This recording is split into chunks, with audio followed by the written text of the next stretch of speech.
ముందు మనం చేసిందే మినిస్టర్ ఉన్నప్పుడు చేసిందే ఎంపీగా నేను ఆల్రెడీ లోగడ చేసిందే ఇది సెకండ్ టైం కాబట్టి యథావిధంగా ఆ రోజులో ఎలా ఉందో ఈ రోజులో కూడా గంతే అనిపిస్తుంది కానీ బట్ గవర్నమెంట్ ఉంటే బాగుండేది ప్రజలకు ఒక ఉపయోగపడే లెక్క ఉండేది గవర్నమెంట్ ఆఫ్ ఇండియాలో వస్తే ఇప్పటికి కూడా స్టేట్ గవర్నమెంట్లో రేవంత్ రెడ్డి గారు ఆయన ఎంత కృషి చేయాలో అంత కృషి చేస్తున్నారు అయినప్పటికీ కూడా మన బడ్జెట్లో దాదాపుగా లోటు బడ్జెట్ ఉన్న స్టేట్ అయిపోయింది మనది ఎందుకంటే టీఆర్ఎస్ పార్టీ లోగడ ఉన్న పార్టీ గతంలో ఉన్న పార్టీ మొన్న 10 సంవత్సరాలు పరిపాలన చేసిన పార్టీ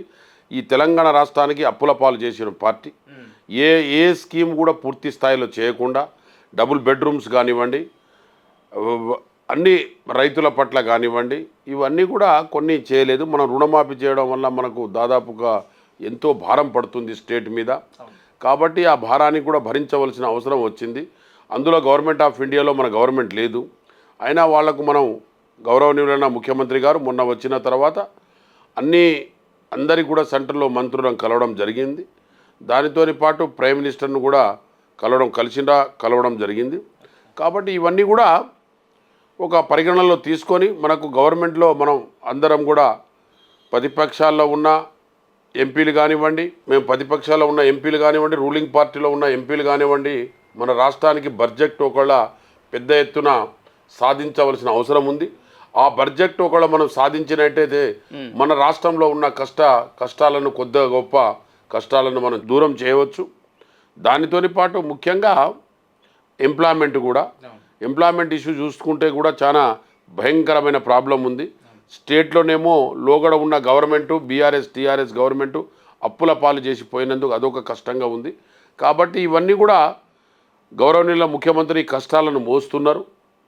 ఈ భారం కూడా ప్రజల మీద పడకుండా చూసేందుకు ప్రయత్నం చేస్తున్నారు పూర్తి స్థాయిలో కూడా రుణమాఫీ చేయాలనే ఒక ఉద్దేశంతో కూడా ఆయన కాన్సెప్ట్తో ఆగస్ట్ అని చెప్పడం కూడా జరిగింది దాని గురించి ఆయన కూడా కసరత్తు చేస్తున్నారు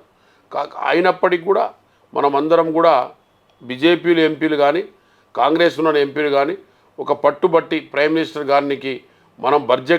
ఎక్కువ బడ్జెట్ తీసుకెళ్ళినట్టయితేనే మనం ఏదన్నా సర్వ్ అవటానికి ఉంటుంది ఒక ముఖ్యమంత్రికి తోసినట్టయితే కాదు బీజేపీ పార్టీలో ఉన్న ఎంపీలు తప్పకుండా మన రాష్ట్రానికి బడ్జెట్ తెచ్చే అవసరం ఎంతైనా ఉంది రాష్ట్రంలో అభివృద్ధి జరగాలంటే బీజేపీ ఎంపీల సహకారం కావాల్సిందనేది కాదు అడగవలసిందే సహకారం కాదు అది చేసేది అలా బాధ్యత వాళ్ళ బాధ్యతగా నిర్వహించే ప్రజలు ఓటేసి గెలిపించి ఇప్పుడు గెలిచిన బీజేపీ ఎంపీలు మాట్లాడుతూ గతంలో నరేంద్ర మోడీ గారు తెలంగాణ రాష్ట్రానికి ఎన్నో నిధులు ఇచ్చారు కాబట్టి ఈసారి మేము 8 ఎంపీలను గెలుచుకోగలిగినామని చెప్పి మాట్లాడుతున్నారు వాస్తవం సార్ అది సరే వాస్తవమే కావచ్చు మేము కాదని అంటలేము కానీ ఇప్పుడు బడ్జెట్ అయితే తీయాలి కదా అవును ఇప్పుడు వాళ్ళు అనుకున్నది కరెక్టే మేము లోగడ చేసినాము మా నరేంద్ర మోడీ గారు వారు చేసిన అభివృద్ధి వల్లనే మేము గెలిచినామంటున్నారు కదా మనం అప్పుల పాలై ఉన్నామా లేదా అనేది చూసుకోండి లెక్క అప్పులు ఉన్నది వాస్తవమే ఆ అప్పులు కట్టడానికి మరి రాష్ట్రంలో ఉన్న బడ్జెట్గా సెంటర్లో ఉన్న బడ్జెట్లో ఒకటికి ఎక్కువ బడ్జెట్ తీసుకొచ్చినట్టయితే నిజంగా వాళ్ళకి మేము స్వాగతిస్తాం బడ్జెట్ ఇస్తే అన్ని విధాలంగా హెల్త్ పరంగా కానివ్వండి ఇవాళ అన్ఎంప్లాయ్మెంట్ పరంగా కానివ్వండి ఇవాళ రకరకాలుగా ఇష్యూస్ ఉన్నాయి రైతుల పట్ల కానివ్వండి రేపు రైతులకు రుణమాఫీ ఇస్తున్నాం రుణమాఫీ పూర్తి స్థాయిలో ఇప్పించే ప్రయత్నం చేయండి మనం రైతులకు రుణమాఫీ మాఫీ చేసేస్తాం కాబట్టి అవన్నీ కూడా 2 లక్షల రూపాయలు రుణమాఫీ ఉంది అది ఒకళ్ళు తెచ్చినట్టయితే వాదించినట్టయితే నిజంగా వాళ్ళు చేసిన వాళ్ళు తెలంగాణ మోడీ గారు చేశారు వాస్తవం అంటున్నారు మీరు కూడా ఇప్పుడు చేసి బడ్జెట్ తీసుకొద్దాం తెలంగాణకు అందరు ఎంపీలు మూకుముడిగా ఇదే నిర్ణయంతో ఉన్నారా నిర్ణయంతో ఉండాలని అంటున్నా ఉన్నారని నేను అంటలేను ఉండాలి మనం ఇప్పుడిప్పుడే గెలిచినాం కదా తెలంగాణ ఎంపీలో ఒక issue state issue politics issue వేరు స్టేట్ లోగడ అప్పుల పాలు చేసిన గత ప్రభుత్వానికి మనము దీనికి ఫుల్ఫిల్ చేయాలంటే మనం అందరం బడ్జెట్ విషయంలో కొన్ని విషయాలు ఒకటి కావాల్సింది స్టేట్ ఇష్యూ స్టేట్ ప్రజలకే ఇస్తున్నాం కదా ఎవరో ఒకరు కాంగ్రెస్ వాళ్ళు తినే కాదు కదా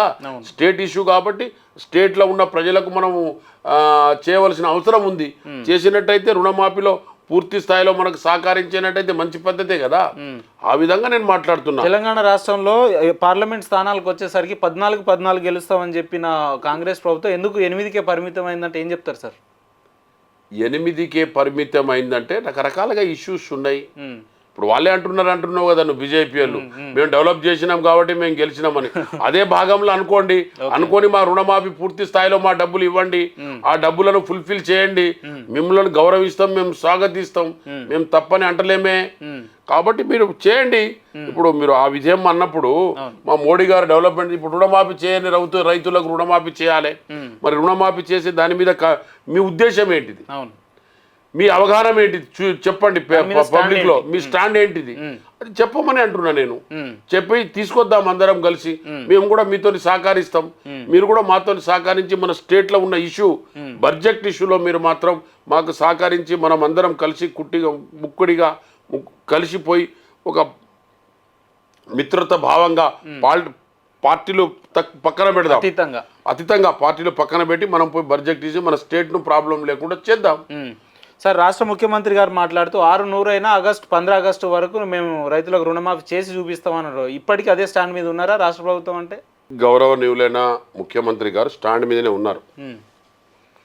ముఖ్యమంత్రి గారు స్టాండ్లో లేరని నేను అంటలేను. కానీ మనం చేయవలసిన పని, ఇప్పుడు బీజేపీ ఎంపీలు అంటున్నారు మోడీ గారే మాకు డెవలప్ చేశారు కాబట్టి రాష్ట్రానికి అని అంటున్నారు కదా. ఇప్పుడు రుణమాఫీ విషయంలో మనం అందరం ఒకటైద్దాం, మీతోని మేము ఉంటాం, మాతోని మీరు బడ్జెట్ విషయంలో మీరు మాతోని ఉండండి, ఉమ్మడిగా పోయి కట్టి మనం బడ్జెట్ తీసుకుపోయి ఇద్దాం. మన ప్రజలకే కదా ఇచ్చేది.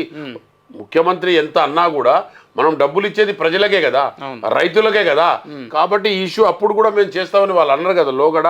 అయినా మీకు 8 సీట్లు ఇచ్చారు కదా ప్రజలు, కాబట్టి మీకు ఇవ్వకపోతే అది వేరు విషయం. ఒక సీట్లు ఒకటి కూడా మీకు బీజేపీకి సీట్లు ఇవ్వకపోతే అది ప్రాబ్లం వేరు. అయినా మీకు 8 సీట్లు ఇచ్చారు కదా, సరి సమానంగా ఇచ్చారు. కాబట్టి ఆడ స్టేట్ గవర్నమెంట్ ఉన్నది వాళ్ళకి ఇచ్చారు, మీకు ఇచ్చారు, ఇద్దరికి ఇచ్చారు. కాబట్టి మీరు రండి, కూర్చొని ఏకముఖ్యంగా పోయి అడిగి మనం తెలుసుకొని మనం క్లోజ్ చేద్దాం దానికి ఇష్యూకు అని నేను అంటున్నాను.